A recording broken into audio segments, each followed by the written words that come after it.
The stakes are higher than they've ever been. Have we been built to defend the Traveler? Have we been built to defend humanity? The Witness is going to bring all of that to the test. What is that? How would we react if we were facing extinction? And how are we going to stand together to overcome this? You know what must be done. We were created for this moment, to deal with this conflict, to solve for this enemy. What the hell happens when evil finally arrives and confronts the Traveler?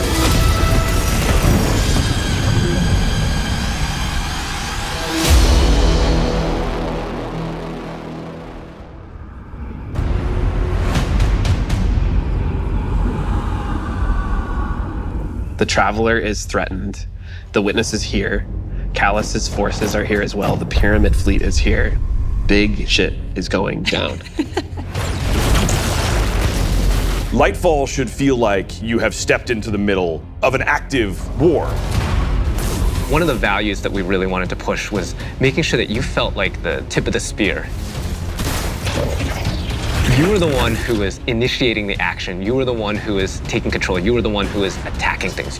What this tone gave us the chance to do was to really surface the friendship, the camaraderie, the connections that we have to each other. Kaido, we'll need your troops. If the end of the universe is coming, what do we have left other than each other? Keep the enemy away from the Traveler at all cost. There's a pretty big, serious threat that is happening to the solar system, so we really wanted to bring that gravity and that weight into the story. Got it! In a major way, what we're doing right now is we're both setting up the finale for the Light and Darkness saga. We're pulling the Witness into the frame for the first time. The big question has been, what does it want with the Traveler? What will happen when it finds it? And in Lightfall, it does find it. I feel like the Witness is so drastically different from any other antagonist that we've had in Destiny in the past. You know, a lot of our Destiny antagonists are like kind of over the top and theatrical in their own way. And then we have the Witness, who's just so reserved. It's all about control with the Witness. The Witness is here to finish what the collapse started. Now, there's Callus, always been power hungry, in it for himself. He's now signed on as one of the Witness's disciples. We're seeing Callus go through a transformation and emerge as something new. My semblance matches my inner beauty. The odds are stacked against you. The Witness has arrived. We got Callus. Everything's under attack.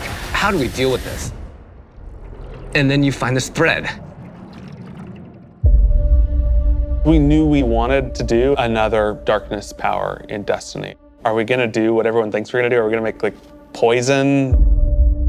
No. We're gonna do something that you'd only find in Destiny. We're gonna go talk about this thing called Strand, and it's the web of life. What does it mean to have a cosmic web that's connecting everything around you? How do you actually make that like an ability? How do you make that like a power? It's something that doesn't actually exist. You can't just point to fire, electricity, or ice. Coming up with the idea of the strings, the strands lighting up the world, I think that was when everything kind of started to come together. Strand is unlike any of the powers that we've gotten before. We didn't get it from the Traveler, we didn't get it from the Pyramids. It is a power that we find is unlocked within us as Guardians.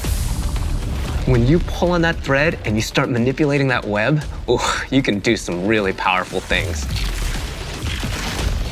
We have some exciting player class fantasies coming up with Strand that we're introducing.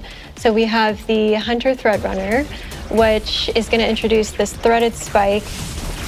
The Hunter Super Silk Strike, it's this kind of rope dart. You're constantly moving, constantly attacking. It feels fluid. It has an amazing style to it. It's just something we've never seen in Destiny before. And then there's the Titan Berserker, and the name is pretty fitting. The Titan Super is Blade Fury, where you weave these giant blades onto your hands. You have a melee attack that you can kind of combo indefinitely, and then you have your heavy attack, which sends out these suspending waves. And then there's the Warlock Broodweaver, the mastermind of the minions that we call the Threadlings. The Warlock, Broodweaver, super is Needlestorm. You create 3 sources of power, and then those then get launched out, and then those fly through the air. When they hit an enemy, they'll explode. When they hit the ground, they will then charge up and then turn into Threadlings.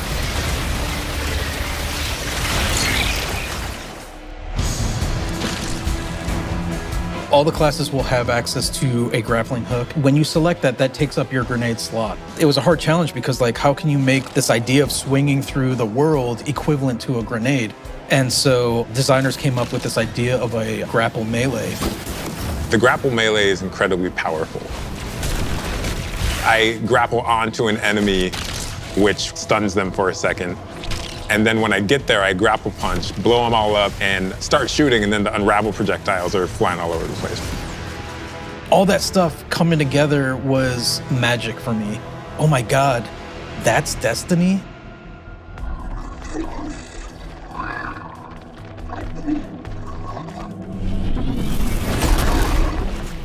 Neomuna has existed for hundreds of years. It branched off from Earth during our collapse and shut off any communication. So they've been secretly existing on Neptune for a very long time and keeping themselves safe. It was amazing to see how the concept artist made all of this beautiful art feel really fresh and new, but also a part of the Destiny universe. When you think about how to design Neomuna, like what's the architecture like? We're thinking of a lot of aerodynamic things, fins and sailboats. That informs us sort of the architectural form language that kind of looks unlike anything we've ever seen before. The high winds, strong pressure. We have that beach area where we show the sand is made out of diamonds. The whole terrain is following up into the beginning of the city. The color, the graphic design, the vibrancy, and yeah, there's some mysteries in there. The cool thing about Neomuna is that it's like this big neon-soaked city, but it has quite a spectrum of different environments. I think my favorite absolutely is the Thrillodrome. It is an arcade lost sector, and I think we can relate to spending our days in a sticky arcade playing games with our buddies.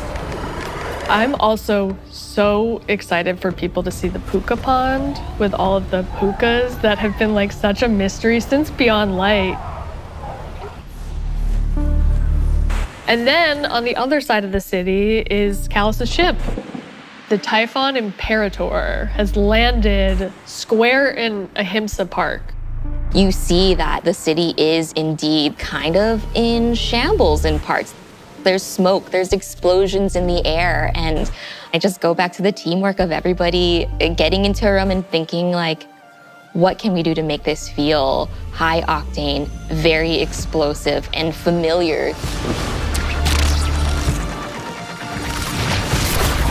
This is a city that needs the Guardians' help and needs their protection, and Callus is gonna do his level best to destroy it, and we're not gonna let them, and neither are the Cloud Striders.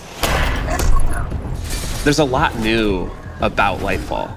We have this new location, and it has these new personalities that come along with it. They're defenders of this city, and they have new perspectives that we really haven't seen in characters in Destiny, and that's taking the form of the Cloud Striders, Nimbus and Rohan.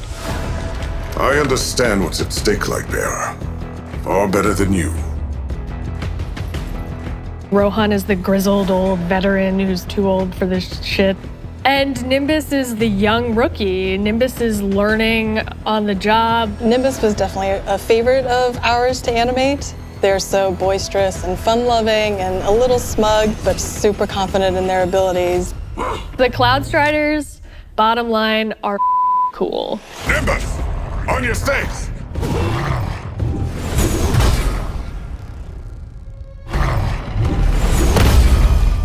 We want the Tormentors to be the most scary unit that you've ever fought in the Destiny universe. Holy crap, this combatant is very powerful. It means business. It's incredibly intimidating. This thing wields a massive scythe, has command over all this void energy. The Tormentor can like grab you, and that's something we'd never really done before with the boss. Throws out the scythe, has the player in his hands. And in those moments for Dark Harvest, we actually do things with audio to make it feel even more intimate, where we duck out all the background sound.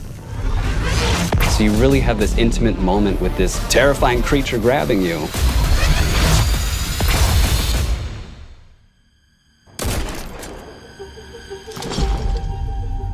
Lightfall and Season of Defiance are two sides of the Destiny coin. And so on the Lightfall side, we have crazy neon cities going on an adventure far away, sort of bombastic action fantasy. On the Season of Defiance side of the coin, it's a story that's much more closer to home. Season of Defiance is about the ground war on Earth.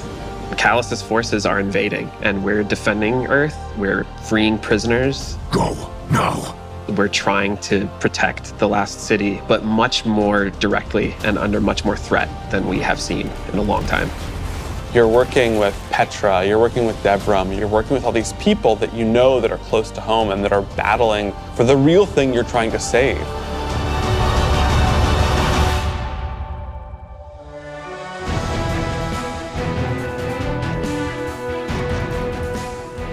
We have a lot of weapons and armor for players to earn, and I'm super excited to see what you've been working on. We have a couple of Strand exotics. The Warlocks are getting what's called Swarmers. They're these boots that will, on Tangled Destruction, create new threadlings at that location. Now they can either shoot it, or they can pick up a tangle and throw a tangle, and then that will also create threadlings.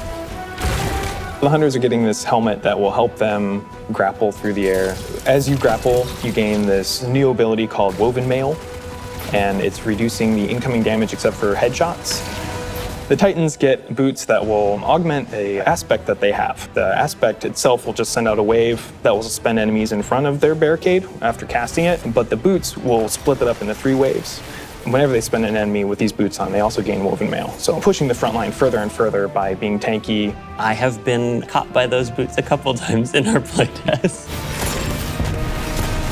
We have this incredibly cool heavy metal machine gun that fires according to its own rhythm, where it gets alternate effects every 4th bullet, and then every 16th bullet, it gets even more added to it.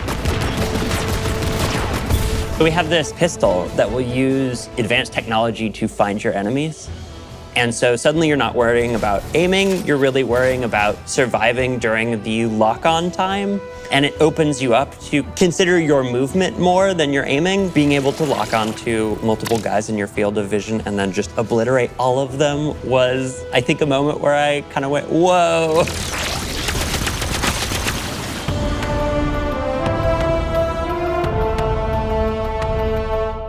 We're introducing a ton of new features that are designed to make sure that the player experiences are as good as they can be.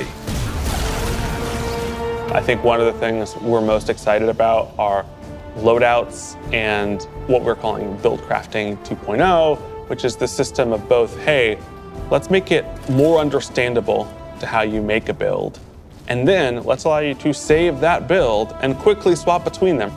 When we started the process of figuring out how we are going to improve build crafting, one of the things that we knew we needed to do was make it easier to go from, I have never done any build crafting, to I'm really engaged in this system.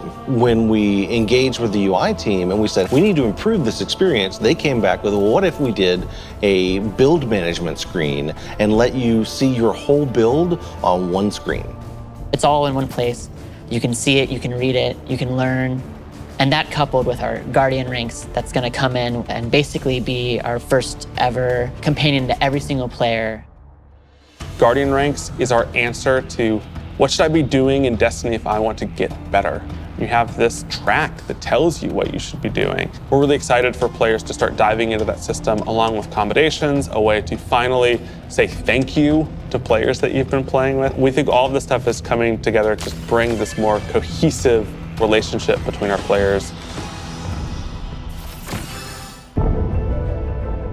When we think about the future of Destiny, we think there's so much more to discover. We're just on the coast right now. We want to get into the heart of this continent. We are walking to our 10-year anniversary of Destiny, and Destiny being such a core part of our players' lives. We just want to keep building Destiny. We've been talking about this antagonist to the Traveler for so long. In Lightfall, we get to spend time with the Witness in a way that we haven't yet. We're paying off storylines that have been coming together and been building for years. More questions will certainly arise. We have this finale with the final shape that's coming right after Lightfall, where we're closing down the Light and Darkness saga. But Destiny is far from over. This universe is about more than the conflict between the Traveler and the Pyramids, and we want to show you new ways to explore it. We want to show you new things to discover in the universe because we think that Destiny has a lot to offer, and Lightfall is the catalyst for that. It's high stakes, thrilling action, all at the same time pushing the Destiny story to places it's never been before.